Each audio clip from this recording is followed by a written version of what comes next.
sekalian, manusia pertama yang Tuhan ciptakan di dunia ini, kita tentu tahu ya, namanya adalah Adam. Nah, Pak Adam ini diberi seorang istri, yaitu Ibu Hawa. Adam dan Hawa ini dicatat di dalam kitab Kejadian. Anak-anak bisa melihat dalam Kejadian pasal 2 ayat 18, 21 sampai 22.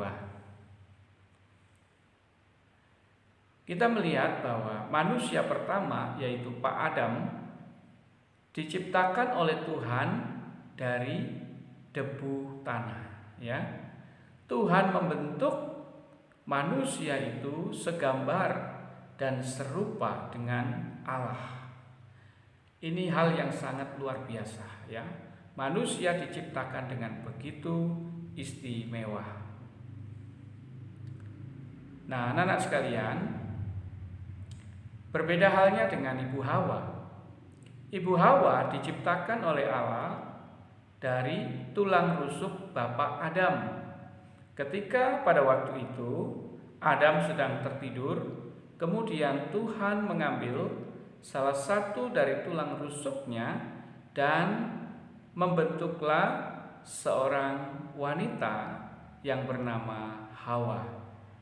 Nah, Hawa ini diciptakan oleh Allah untuk apa? Untuk menjadi penolong bagi Bapak Adam.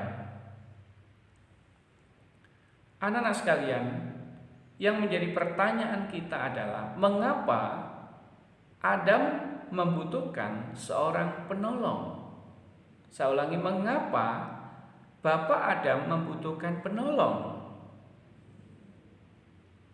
Tentu saja jawabannya adalah karena Adam dan Hawa, mereka bukan manusia sempurna. Tuhan tidak menciptakan Adam dan juga Hawa dalam kondisi sempurna sehingga tidak membutuhkan orang lain. Mereka diciptakan tentu dengan memiliki keterbatasan tertentu.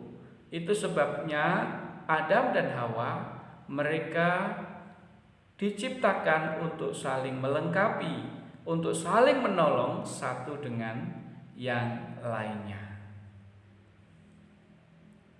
Nah, anak-anak sekalian, kehidupan yang saling melengkapi ini juga pernah terjadi pada zaman Nabi Nehemia.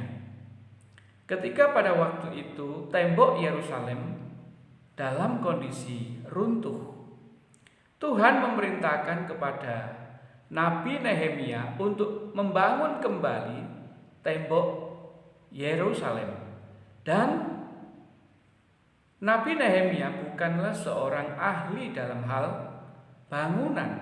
Itu sebabnya ia tidak mungkin membangun tembok Yerusalem itu dengan kekuatannya sendiri.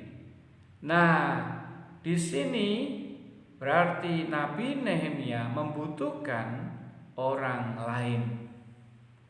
Anak-anak sekalian, orang-orang Israel, mereka bekerja sesuai dengan kemampuan masing-masing.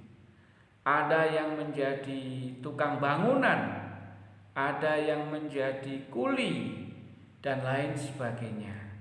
Jadi untuk membangun tembok Yerusalem tidak bisa dilakukan sendiri. Tentu saja membutuhkan orang lain, orang-orang yang ahli di dalam bidangnya masing-masing, ya. Nah, anak-anak sekalian, tidak ada manusia yang bisa hidup sendiri di dunia ini. Ayo, coba, apakah kamu bisa hidup sendiri? Tentu saja tidak, bukan? Anak-anak di rumah membutuhkan siapa? Membutuhkan orang tua, membutuhkan ayah, membutuhkan ibu, dan juga membutuhkan seorang kakak, adik, dan lain sebagainya. Diri kita ketika kita tinggal di lingkungan, ya, tempat tinggal kita, tentu kita juga membutuhkan para tetangga, orang-orang yang tinggal di sekitar atau sekeliling rumah kita. Nah, anak-anak sekalian, jadi di sini kita melihat bahwa kehidupan saling melengkapi itu sangat penting di dalam hidup kita.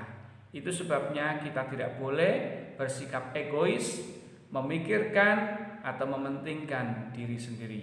Kita harus saling tolong-menolong satu dengan yang lainnya.